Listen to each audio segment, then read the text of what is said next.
sou por causa dela. Eu não me esqueço nunca dos momentos em que ela cuidou de mim ainda pequenininho, me aconselhou na minha juventude, na minha adolescência, me aconselhou na minha idade mais madura, orou por mim. Eu vi muitas vezes ela orando e me deu os conselhos mais saudáveis e, acima de tudo, me ensinou a amar a Jesus.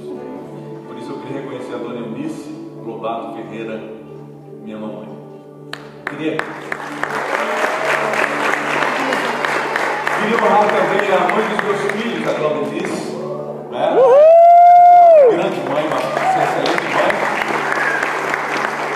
Queria honrar a mãe dos meus netos, a Priscila, né?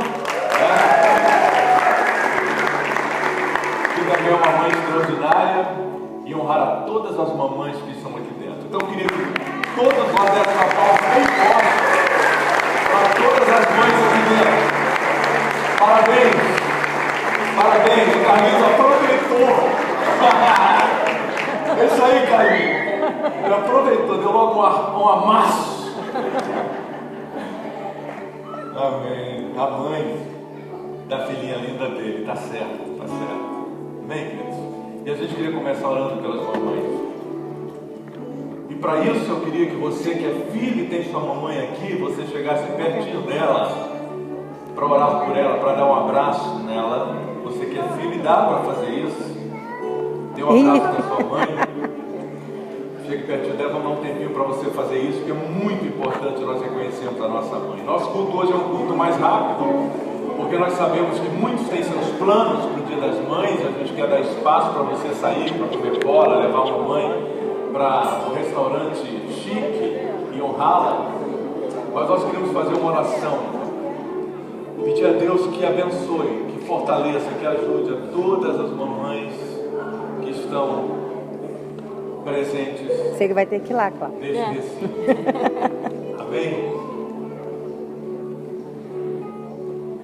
Então vamos orar. Vou pedir para o pastor Marcos, para que ele venha aqui à frente e faça essa oração pelas mães, pedindo a bênção e o favor de Deus por elas. Oremos, irmãos, fechemos nossos olhos. Senhor, nós queremos te louvar e te adorar por este momento tão especial, quando estamos reunidos aqui na tua casa para homenagear as irmãs e as mães que estão aqui, Senhor.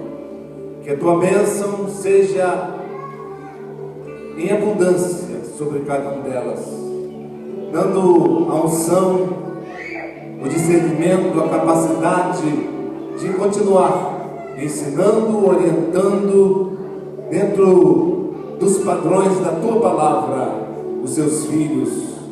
Que a tua graça e o teu Espírito possam envolver a cada uma delas hoje e todos os dias, para a glória do nome de Jesus Cristo. Te damos graças por este dia, que é tão especial para todos nós, e te agradecemos por tudo que tu tem feito, em nome de Jesus. Amém. Um aplauso bem forte para todas as mamães presentes aqui. Elas merecem isso e muito mais. Daqui a pouquinho nós vamos ouvir um pouquinho de como você pode honrar, mais ainda, não só hoje, mas todos os dias da sua vida, a sua mamãe. Nossas crianças vão sair e nós vamos tirar alguns momentos para refletir na palavra de Deus. Vamos tirar alguns poucos instantes para um momento de reflexão. E eu queria que para isso, enquanto as crianças saem com o seu barulho habitual, com o ruído, com a alegria que elas têm, eu queria que você abra a sua Bíblia. Abra a Bíblia, a palavra de Deus, na primeira epístola de Paulo, quando escreve aos Coríntios. Se você vai à igreja, pode se assentar. Você pode se sentar. Enquanto as crianças saem, elas vão ser ensinadas, vão ser assistidas, elas vão ser amadas, cuidadas ali nas salas e vão receber uma instrução. Vai lá, vai lá. A função da igreja é assistir os pais na educação cristã das crianças. Então essas salas que nós temos ali é um trabalho muito dedicado de professores e professoras que tiram espaço, deixam de estar aqui no templo ouvindo a palavra para estarem lá dentro das salas cuidando das crianças. No domingo passado nós fizemos uma reunião com eles, eu fiquei fascinado em ver a dedicação desses professores às crianças e como eles amam, como eles cuidam, como eles respeitam o trabalho que Deus colocou nas mãos deles. Não são babysitters, não estão ali só para cuidar das crianças, para fazer uma atividade recreativa, não. Eles estão ali para ensinar, são evangelizadores de crianças, ensinar a Bíblia e as Sagradas Letras que fazem o homem e a mulher sábios para a salvação. 1 Coríntios 13, 1 a 13, esse texto da Bíblia é o texto que melhor descreve o sentimento do amor. E no Dia das Mães, a palavra que vem à nossa mente é amor. É verdade ou não é? A primeira palavra, quando eu penso na minha, eu penso no amor. Tem muitas outras qualidades que a mãe possui: dedicação, desprendimento, entrega. Mas o amor parece que engloba todas essas qualidades que as mães possuem. Eu acredito que quando Deus criou todas as coisas, Ele escolheu um indivíduo, ou escolheu um ser, para representar o que Ele é. Deus se revela de várias formas. No Pai existe uma revelação de Deus, uma parte da revelação de Deus. Mas eu acho que na Mãe Deus revelou o seu amor. Revelou a sua característica maior, que é o seu amor. 1 Coríntios 13, 1 a 13 descreve a suprema excelência do amor. Descreve a posição que o amor ocupa em todos os outros sentimentos, em todas as outras realidades que o ser humano possui e que existem no universo. E diz assim a Bíblia, nós vamos ler esse texto, são 13 versículos, um texto um tanto quanto longo. Normalmente nós lemos nos cultos de domingo 2, 3, 4 versículos, mas nós vamos ler um texto maior porque descreve a suprema excelência do amor. Diz assim a Bíblia: ainda que eu fale as línguas dos homens e dos anjos, se não tiver amor, serei como o sino que ressoa, ou como o prato que retine. O que a Bíblia diz nesse versículo, que é mesmo que eu soubesse falar com excelência, tivesse o vocabulário, a gramática, a capacidade de expressar meus sentimentos na língua dos anjos ou dos homens, eu jamais conseguiria expressar o que é Deus, a não ser que eu tivesse no meu coração a linguagem do amor. Então existe uma linguagem que é maior do que os idiomas, do que a linguagem dos homens, que é a linguagem do amor. E a linguagem do amor, ela vem para nós pela revelação de Deus. Versículo 2 diz assim: ainda que eu tenha o dom de profecia e saiba todos os mistérios e todo o conhecimento, e tenha uma fé capaz de mover montanhas, se não tiver amor, nada serei. Esse outro versículo diz para nós, que acabamos de ler, diz para nós que mesmo que eu conhecesse mistérios de Deus e que tivesse uma fé muito grande, sem amor eu não seria nada, porque o amor é o que de fato define o homem. O que define o homem não são seus bens, o que define o homem não são os seus títulos, o que define o homem é seu amor. Nós revelamos o que somos através do amor que estabelecemos ou que damos para as pessoas ao nosso redor. O versículo seguinte, o versículo 3 diz assim: ainda que eu dê aos pobres tudo o que eu possuo e entregue o meu corpo para ser queimado, se não tiver amor, nada disso me valerá. O que quer dizer aí? Quer dizer que toda boa dádiva, todo ato de caridade só é de fato um ato aceitável se procede de um coração cheio do amor. E o amor, ele só pode ser expressado, manifestado, quando do meu coração ele flui para o lado de fora. Versículo número 4 diz assim a palavra de Deus: o amor é, e aí começa a descrição do amor. O amor é paciente, o amor é bondoso, o amor não inveja, o amor não se vangloria, não se orgulha. Versículo 5, não maltrata, não procura seus interesses, não se ira facilmente, não guarda rancor. O amor não se alegra com a injustiça, mas se alegra com a verdade.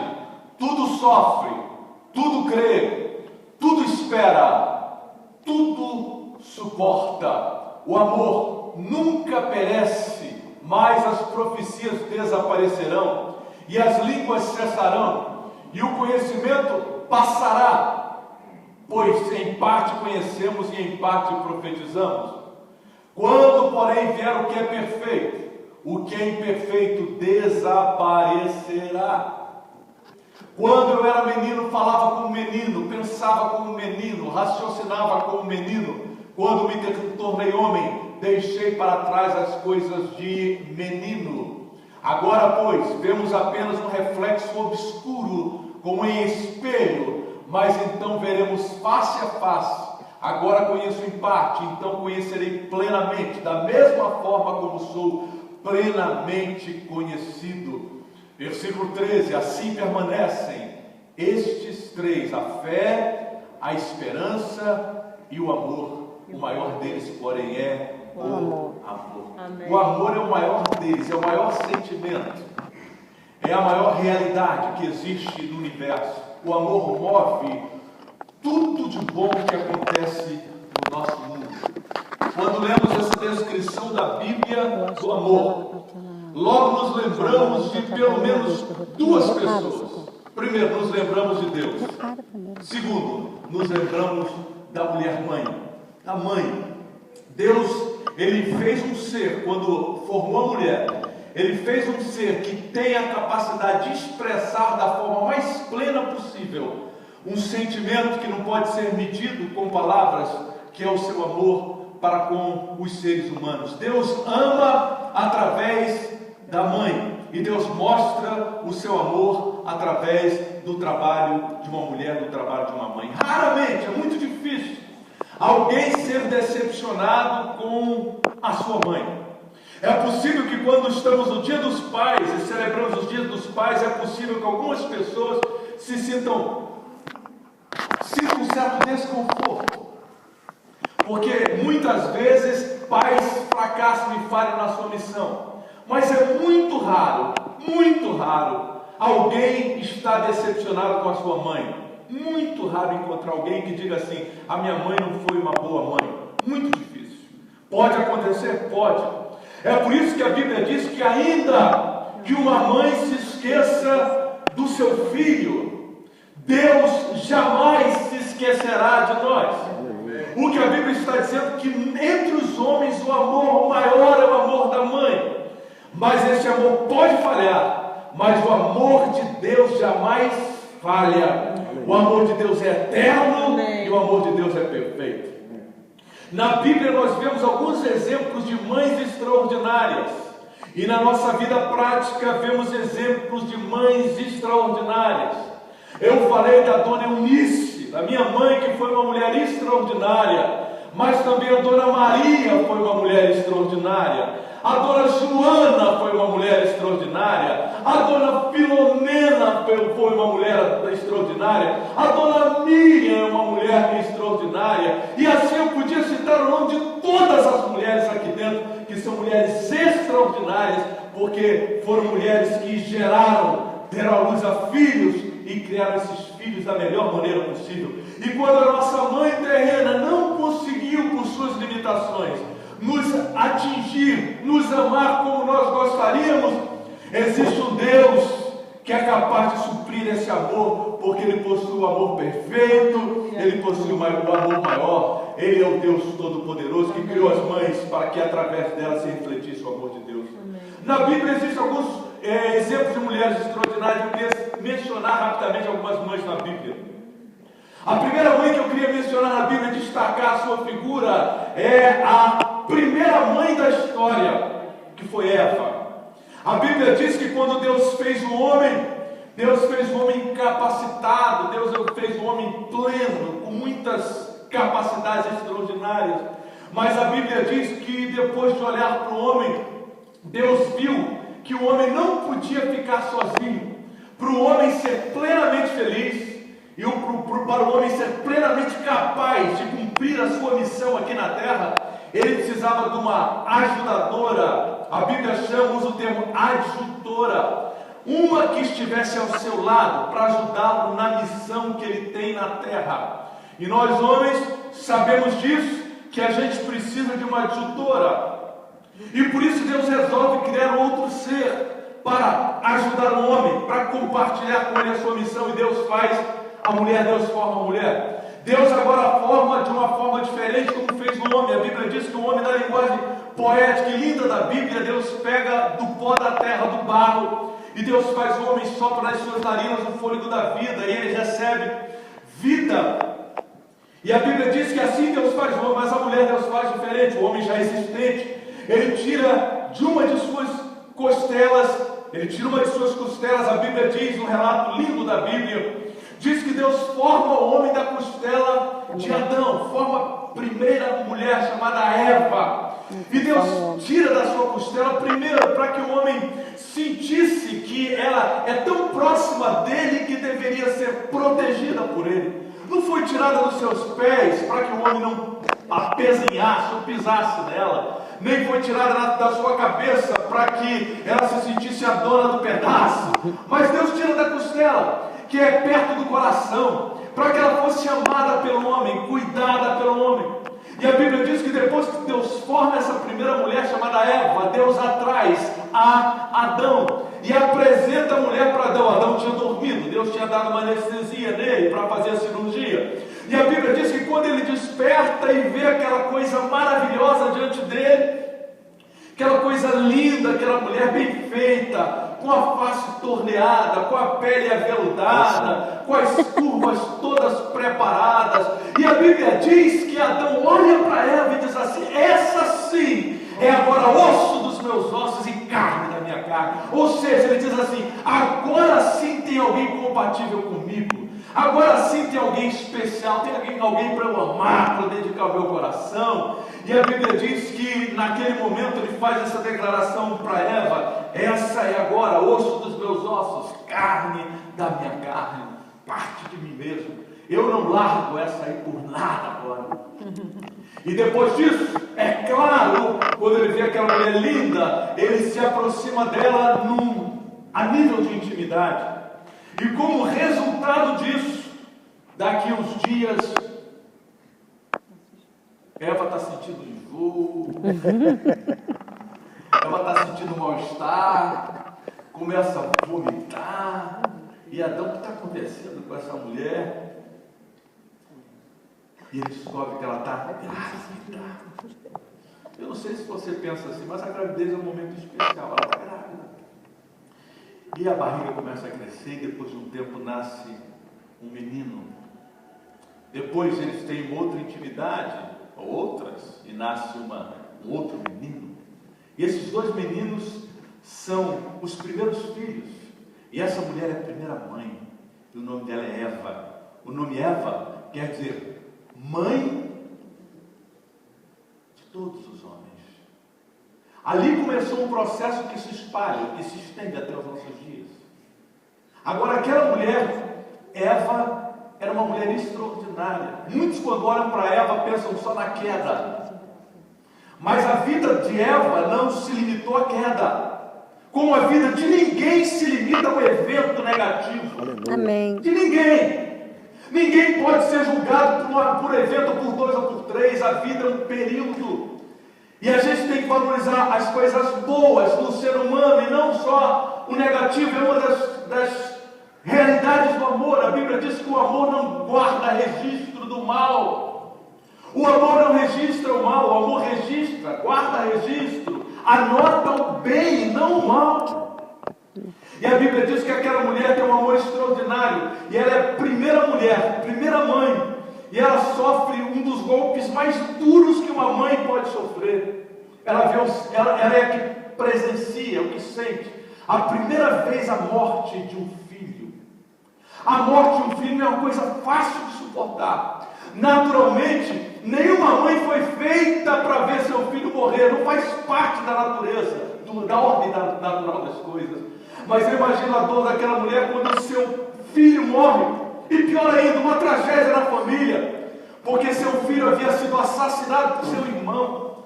Caim havia matado Abel. Foi o sentimento de dor que aquela mulher sentiu, que ela viveu, que ela experimentou. Mas a Bíblia diz que o amor tudo suporta. Eu não sei como, mas o amor tudo suporta. E quando eu olho para a história de mães da Bíblia, o amor tudo sofre. Eu vejo como a mulher tem uma capacidade extraordinária de amar, mesmo sofrendo dificuldades, sofrendo dor. As mulheres aqui de dentro são privilegiadas. Vocês são privilegiados, vocês são abençoadas. Mas nesse momento que eu falo a vocês, mulheres bem vestidas, felizes, bem amadas, existem milhões de mulheres no mundo hoje que são maltratadas, violentadas, feridas, estupradas, mulheres que são colocadas de lado, mulheres que são colocadas numa posição inferior, mulheres que são colocadas numa posição pequena, quando na verdade toda mulher deveria ser honrada pelo que ela é, criatura de Deus, formada pelas mãos de Deus, cheia de amor, e capaz de coisas extraordinárias, como gerar filhos. Nós homens somos inferiores às mulheres, a gente não consegue se comparar a elas, em nenhuma medida. Apesar de nós sermos homem e a mulher ser nossa ajudadora, mas ela tem algumas qualidades que sem elas a gente não consegue sobreviver, não consegue viver. Então, a primeira mulher que eu queria honrar hoje foi Eva, destacar Eva, primeira mulher, a mãe de todos os homens. Eva era a mulher sofredora. A segunda mulher que eu queria destacar é uma mulher chamada Joquebede na Bíblia. Quem já ouviu falar nesse nome, Joquebede? Joquebede, eu sei que Joquebede você nunca ouviu falar, mas o filho dela você já ouviu falar, Moisés. Mas o senhor não é outro da Bíblia. Moisés. Joquebede era mãe de Moisés, mas a história do nascimento de Moisés ela é uma história incrível, porque a Bíblia diz que Joquebede e o seu marido moravam no Egito. E durante aquele período histórico, Israel estava debaixo da soberania egípcia, eles eram escravos, fazendo trabalho forçado no Egito. E como as mulheres judias, elas geravam muitos filhos, e o povo de Israel, em 420 anos, ele, de uma família só, havia se tornado, porque as mulheres geravam muitos filhos, eles eram mais de 3 milhões de pessoas no Egito, 3 milhões de judeus no Egito. Então, a Bíblia conta para nós que o faraó egípcio daquela época, ele ficou com medo, porque a população de egípcios cresceu muito, principalmente de homens, e homens são capazes da guerra, e ele ficou com medo de acontecer um levante de judeus contra o Egito, e eles perderem não somente o governo, mas principalmente a mão de obra escrava que eles tinham, que eram os judeus. Mas a Bíblia havia prometido para o povo judeu não estar debaixo, mas estar por cima. Deus tinha prometido para os judeus que eles iam se destacar. Deus havia prometido para o pai de Israel, que foi Jacó, que isso aconteceria. E a Bíblia diz que Faraó, com medo dos judeus se multiplicarem a ponto de causar uma ameaça para ele dá uma ordem para todas as parteiras do Egito, que se uma mulher judia estivesse grávida e o neném nascesse, porque naquela época não tinha ultrassonografia para saber o sexo da criança, muito tempo antes, com poucas semanas depois de grávida, se não sei quantos meses, não sei, as mulheres grávidas sabem, não sei se são 2 meses, tal, que é possível detectar o sexo. E não era possível, naquela época não tinha, então só sabia, na minha época, na época que eu nasci, era assim, minha mãe não sabia quem era, se ia nascer um menino ou uma menina. Quando nascia, ele é menino. E o meu pai ficava surpreso que lá em casa só nascia menino. São 6 meninos e 2 meninas. Quando nascer esse menino, o faraó disse, nasceu o menino, mata. As parteiras tinham ordem para matar. Se for menina, deixa viver, mas se for menino, mata. A gente tem que acabar com os soldados aqui. E a Bíblia diz que Joquebede ficou grávida, e eu imagino a apreensão daquela mamãe grávida, quando chegou o momento do parto, em que ela poderia ter o fruto do seu ventre sacrificado.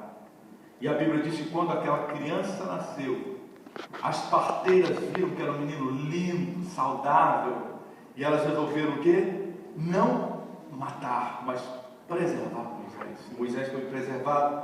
E agora, eles tinham medo, porque o menino podia crescer o barulho e podiam matar aquele menino. Então, ela descobriu uma alternativa para resolver a questão do seu filho. Mamães estão sempre pensando em alternativas para salvar seu filho. Mamães estão sempre preocupadas com as suas crianças, com os seus bebês, com os seus meninos.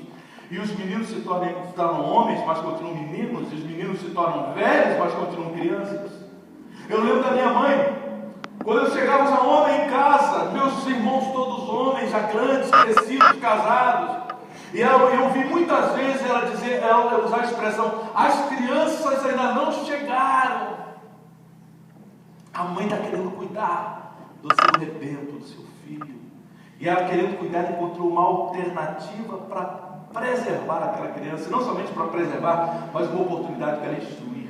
E ela então, arma um esquema em que o neném Moisés foi colocado dentro de um cestinho, estrategicamente, um cestinho betumado, estrategicamente, e quando a filha de Faraó ia banhar-se no Nilo, ela então mandou a irmã de Moisés, eles irem ali para soltar aquela criança pertinho da filha de Faraó. Quem sabe a filha de Faraó, quando visse aquele bebê lindo, ela se apaixonasse por ele e o preservasse, não deixasse morrer. E foi isso que aconteceu quando Moisésinho surgiu boiando naquele cestinho ali no Nilo, e a filha de Faraó olhou e viu aquele bebê corado, gordinho, bonito, não é? Ela disse assim: não, esse bebê aqui a gente não vai matar, eu vou criar como se fosse meu.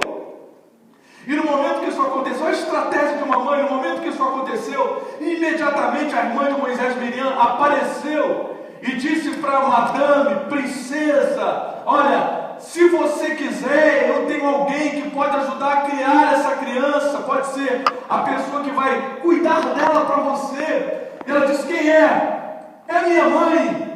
E o Moisés, filho de Joquebede, que agora havia se tornado adotado por uma princesa do Egito, ele acaba sendo levado para a casa da sua mãe Joquebede, para ser criado por ela. E ali na casa, enquanto no palácio ele aprendia os segredos, os mistérios, o conhecimento do Egito, lá em casa a mamãe Joquebede ensinava Moisés no caminho de Deus, no caminho do Senhor, no caminho da sua história, no caminho da sua tradição. E ele aprendeu tudo sobre o Egito e tudo sobre os judeus, tudo sobre a nação de Israel.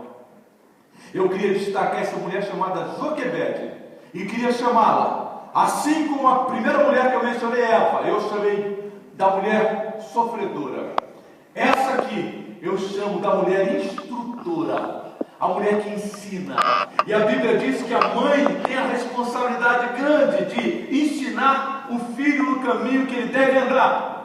E a Bíblia diz que quando ele ficar velho não vai se esquecer, ou não vai abandonar esse caminho. E eu queria destacar um desafio que as mulheres que são mamães têm nos nossos dias, como nunca. Hoje existe uma cruzada, um movimento para tirar da tua mão, mamãe, a capacidade de instruir teu filho no caminho que é a tua tradição, no caminho de Deus. Existe um desafio. Existem algumas leis que foram feitas aparentemente para proteger a criança, mas na verdade elas estão sendo usadas para separar a mãe do seu filho. Hoje, pouco a pouco, o sistema em que nós vivemos no mundo inteiro está trabalhando para tirar o poder da mãe, ou o poder do pai, o pátrio poder, para a gente jogar toda a responsabilidade das nossas crianças na escola, no sistema educativo. Mas eu quero dizer para você, a escola é muito importante, mas existem princípios fundamentais que nenhuma escola vai ensinar, que só a mãe que tem amor pode ensinar para os seus filhos. Então você, mamãe, não deixe a responsabilidade que está nas suas mãos de ensinar seu filho no caminho que ele deve andar, no caminho do Senhor.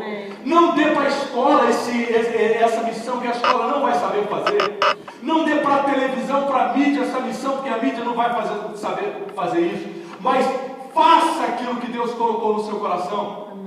A Bíblia diz que existia uma mulher chamada Eunice, uma mulher chamada Lídia, e a Bíblia diz que essas mulheres, elas ensinaram o seu filho no caminho de Deus.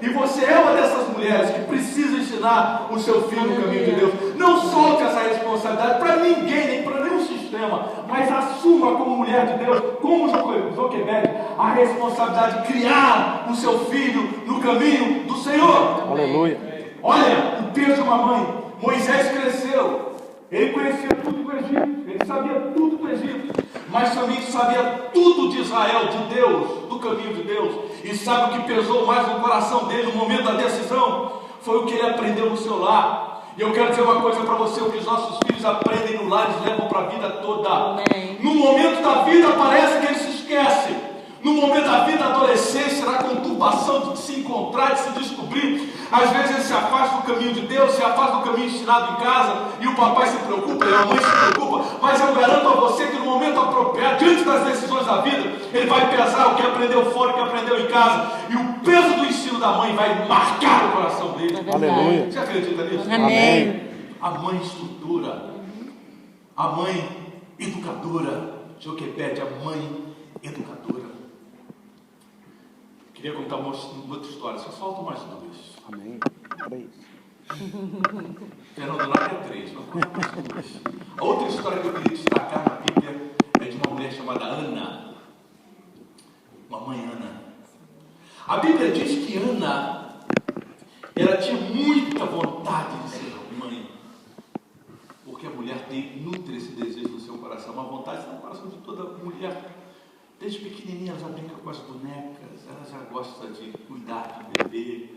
E Ana queria ter filho, mas ela não podia, ela era estéril. E a Bíblia diz que Ana vai orar. E ela não somente ora, ela chora aos pés do Senhor, pedindo para Deus abrir sua madre, para ela ser mãe. E Deus faz isso. E ela gera um filho. E depois ela pega aquele filho que ela gerou, chamado Samuel, e ela traz para o templo, entrega a Deus. Porque ela entendia um princípio que toda mãe e todo pai devia saber, mas a gente esquece, ou não sabe, ou pensa que é diferente. Ninguém tem filhos para serem seus. Filhos, a Bíblia diz, são presente do Senhor, galardão de Deus, é um prêmio que Deus dá, e os filhos são nossos por um tempo, até que eles cresçam. O coração dói. A gente quer criar os filhos para ficarem com a gente, para ficarem conosco, para morarem para sempre lá em casa. Mas não é assim. A Bíblia diz que os filhos são flechas. Sabe o que é uma flecha? É alguma coisa que você não guarda com você, você lança. E se você é bom em arco e flecha, você vai acertar o alvo e vai jogar a flecha o mais longe possível. Essa é a missão de vocês, papais e mamães. É preparar essa flecha, é fazer com que ela esteja bem ajustada para lançá-la longe para que ela alcance o alvo. Amém. O pai e a mãe que cumpriram seu objetivo são aqueles que viram seus filhos crescerem, alcançarem e chegarem a algum lugar além daquele lugar que eles chegaram. Esse é o grande legado. O grande legado que você deixa para os seus filhos não é o dinheiro, não é a riqueza, não são os bens, não é a fortuna, não é essa herança material. O maior legado que você deixa para os seus filhos é esse treinamento para a vida, essa preparação para viverem uma vida em Deus, uma vida feliz. É isso que Deus quer para você. E Ana, depois que o filhinho estava prontinho, ela levou para a casa de Deus, entregou na casa de Deus para que ele crescesse ali. E Ana orava por Samuel. A terceira mulher que eu quero destacar é a mãe que ora. E eu vou dizer para você, não tem ninguém que ore mais do que uma mãe. Ela não precisa estar de joelhos, ela não precisa estar numa posição religiosamente fazendo uma prece, mas ela o tempo todo orando. O filho sai, ela fica orando, o Senhor faz com que ele volte bem. O pai está roncando lá na cama. Está roncando, não está nem aí. Mas ela está pensando, ele está, o que ele está fazendo, o telefone toca, ela se ajeita. Enquanto ela escuta o barulhinho lá em cima de que ele chegou, o barulho do carro lá fora, a porta abrindo. E ele pode ter 20, 30 anos, porque eu vejo o meu que é assim, né? A mãe está ali. Onde está o Mateus? Liga para ele. Eu falei, o Mateus tem 20, então deixa o Mateus. Liga para ele, vê como ele está, vê onde ele está. Isso é coisa de mãe. Mãe ora. Quantas mães aqui oram pelos seus filhos? Fica de bom levantar um pouquinho. Deus diz para você, mamãe, sua oração tem sido Aleluia. Sua oração tem sido ouvida, como a oração de Ana foi ouvida. Mais uma história. Essa foi a mãe que ora. Eu queria falar de uma mãe que eu vou chamar a mãe que suporta. A Bíblia diz que um homem chamado Salomão havia se tornado rei de Israel. E a Bíblia diz que como rei ele tinha que julgar as questões nacionais. E um dia parece um caso inédito, um caso estranho para ele. Chegam duas mulheres brigando por causa de um bebê. Uma mulher, ela tinha dado à luz a um bebê e a outra também tinha dado à luz ao seu bebê. A mãe, uma das mães, ela estava cuidando adequadamente do seu filho. E a outra não estava cuidando de forma adequada. E o bebê era muito pequenininho. E uma das mães, descuidada, por motivos que eu desconheço, ela dormindo, deitou sobre a criança e matou a criança. E o que ela fez? Ela descobriu a outra mulher que tinha tido um bebezinho também, foi lá, colocou o bebê morto na cama da outra e pegou o bebê vivo para a sua. Mas mãe conhece o seu filhinho, ela conhece o seu bebê. E aqui era mãe de verdade, disse: esse bebê é meu, eu conheço o meu bebê. E a outra, que era falsa, que tinha matado o bebê, ela disse: olha, esse bebê é meu, está aqui comigo. E levaram duas mães e um bebê, porque o outro já tinha morrido, para Salomão, para que ele julgasse. E Salomão, diante de um caso incrível, qual das duas vai ficar com o bebê? Qual das duas é a mãe verdadeira? Qual das duas de fato é a mãe? Então ele faz alguma coisa incrível. Ele chama as duas, o bebezinho está no meio. Ele diz assim para elas: já que vocês não chegam a uma conclusão de quem é esse bebê, a minha alternativa é: a gente vai partir esse bebê no meio. Uma fica com metade e a outra fica com a outra metade. A mãe verdadeira imediatamente pulou, porque ela é sofredora e capaz de suportar. Ela pensou assim: é melhor sofrer essa dor, suportar essa dor para sempre, do que perder o meu bebê. E ela disse assim: rei, pode dar o bebê para ela, mas não mata esse bebê. A outra estava fria, porque não tinha sentimentos. E Salomão, então, com a sabedoria que Deus lhe havia dado, ele disse assim: o bebê é da que abdicou dele por sua vida. Essa é a verdadeira mãe que tem sentimento. Dá um bebê para ela. Essa aqui você tira daqui, porque é uma mentirosa. Aleluia. A mãe, ela é capaz de ver o dano, de sofrer a consequência da dor, da dificuldade, mas preservar o seu filho. Eu lembro da minha mãe. Se 8 irmãos que eu tinha, todos fossem comer lá em casa, nós éramos uma família assim, graças a Deus vivíamos confortáveis, mas sem muito recurso. Então no almoço a mamãe gostava de fazer bolinho de arroz. Ela comeu bolinho de arroz. Quem não tem muita carne, esses negócios por aí, bolinho de arroz é a solução. Arroz, feijão, bolinho de arroz. Mas tinha limite do bolinho de arroz. Marcos lembra disso, Marcos? Tinha limite, porque, gente, quando adolescente e criança come bastante. E jovem come muito. Eu vejo lá em casa. Ei, Mateus, te entregou. Come, tem fase de crescimento. Então, come muito. Eu consigo agora de dividir os bolinhos. Não ia dar para todo mundo. Aí a gente dizia: mamãe, e o seu? Não, meu filho, eu não estou com fome, não. Nós dividimos o bolo, mamãe não estava com fome. Ela abdicava dos seus privilégios para servir a gente. Agora, quando ela já estava velhinha, papai já tinha falecido, ela recebia o dinheirinho dela, da aposentadoria, mas ela ficava procurando os filhos para saber se alguém precisava de alguma coisa. Meu filho, você está precisando de alguma coisa? Aleluia. Porque ela queria gastar o dinheiro dela com os filhos. Ninguém precisava. Mas é sua mãe. É sua mãe. É por isso que eu aplaudo hoje, honro todas as mães.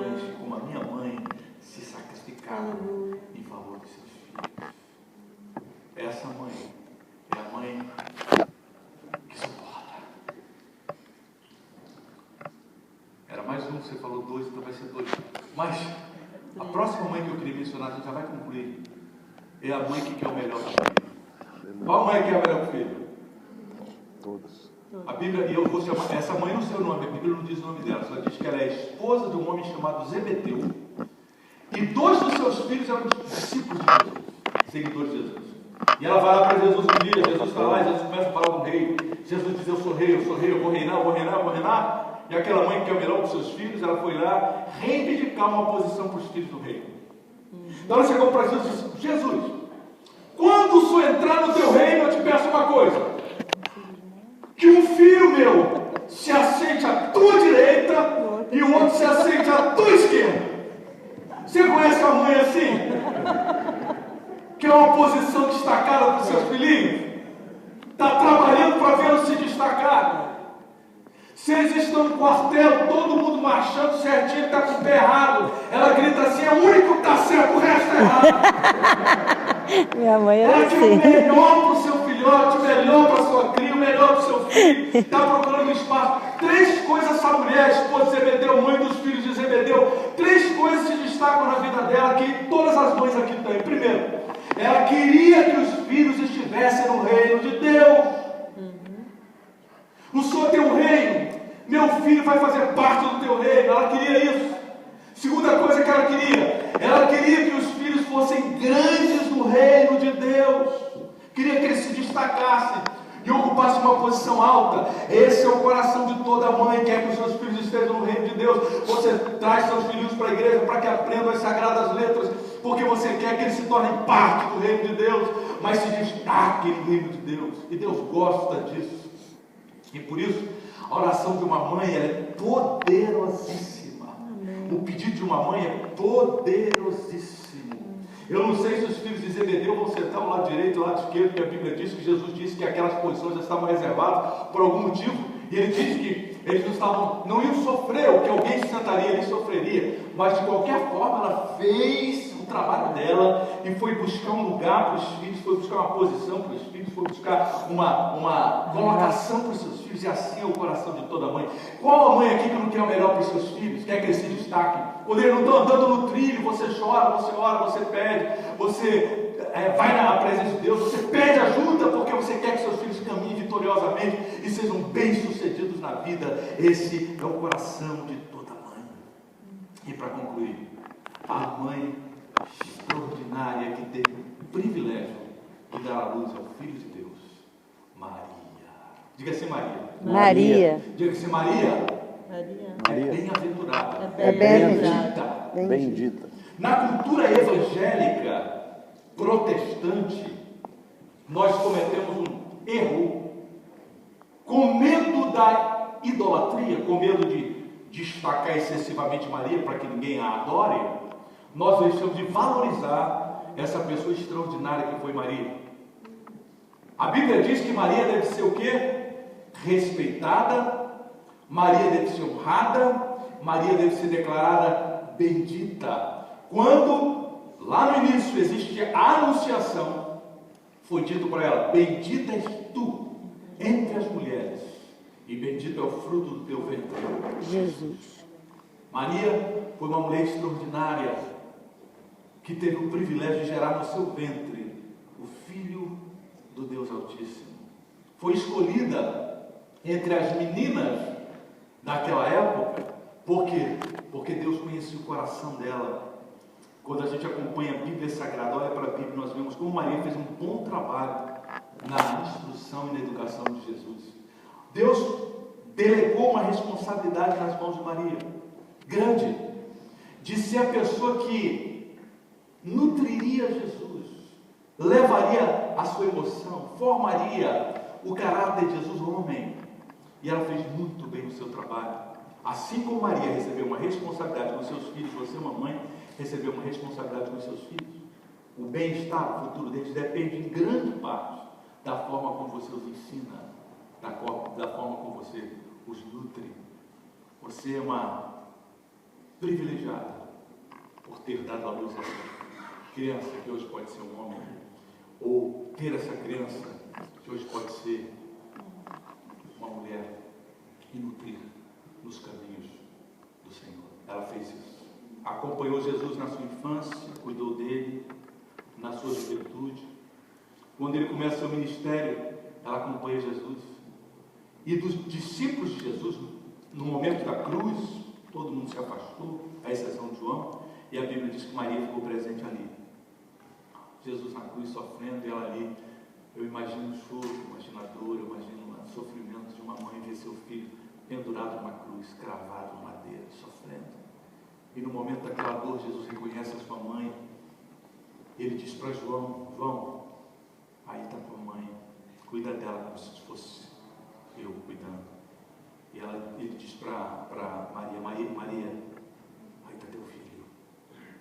Não deixou Jesus, não deixou Maria sem o filho, e nem deixou João sem uma mãe.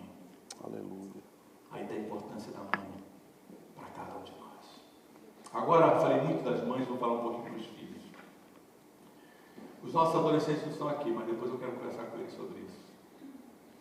Nossas mães precisam ser honradas. Amém?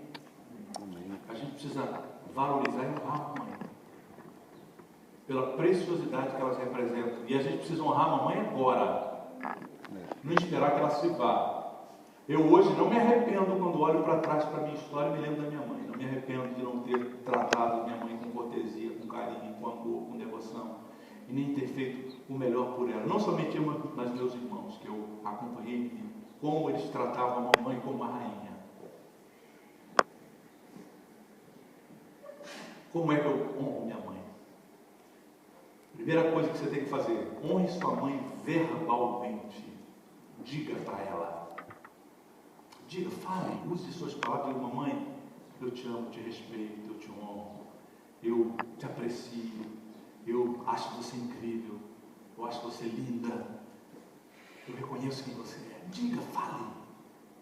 Porque muitas vezes eu sinto, mas não falo. Mães precisam ouvir isso, para que elas sejam fortalecidas na sua missão de serem mães. Segunda coisa: honre sua mãe fisicamente. Abrace, beije, acaricie, passe a mão no cabelo dela, cuide dela. Eu amo, eu sei que, mas o amor tem que ser demonstrado fisicamente. Talvez hoje você esteja distante dela por algum motivo. Alguns mamães até foi para o céu, como é o caso da minha. Mas se você pode, ela está perto, aproveite para fazer isso. Não somente hoje, dia das mães, mas todos os dias, porque todo dia é dia das mães. Todos os dias. Fisicamente, faça um carinho. Depois, aprecie sua mãe generosamente. Seja generoso com ela. Seja generoso. Eu vejo filhos que, quando crescem, se tornam maduros e até bem-sucedidos, esquecem dos seus pais, esquecem da sua mãe. Nos dias de hoje, eu vejo os adolescentes, às vezes, tratam a mãe com rigidez, e sabe, com rigidez, às vezes até grosseria, e eu fico machucado, porque eu nunca tratei minha mãe assim. Meu pai, quando eu ia falar com minha mãe, se eu não falasse certo, dizia: dobra a língua, menino. Eu já tinha que dizer: sim, senhora. Mas houve ensinamento. Hoje nós vivemos um mundo em que estão tirando esses valores que são essenciais, como respeitar, como dizer obrigado, como chamar de senhor, de senhora. Não tem nada a dizer chamar sua mãe de outro jeito, se existe carinho, mas o ideal é que você tenha um respeito grande por sua mãe. Seja generoso, dê o melhor presente que você puder para ela, dê a melhor assistência que você puder para ela, o maior cuidado que você tem. Se ela está longe, você tem uma condição financeira e ela não tem uma condição tão boa, mande uma mesada para a mamãe. Se você está aqui, mande seu irmão, sua irmã, alguém da família, leva a mamãe no melhor restaurante. Eu quero que a mamãe hoje coma a melhor refeição possível. Cuide e demonstre generosamente e pacientemente a sua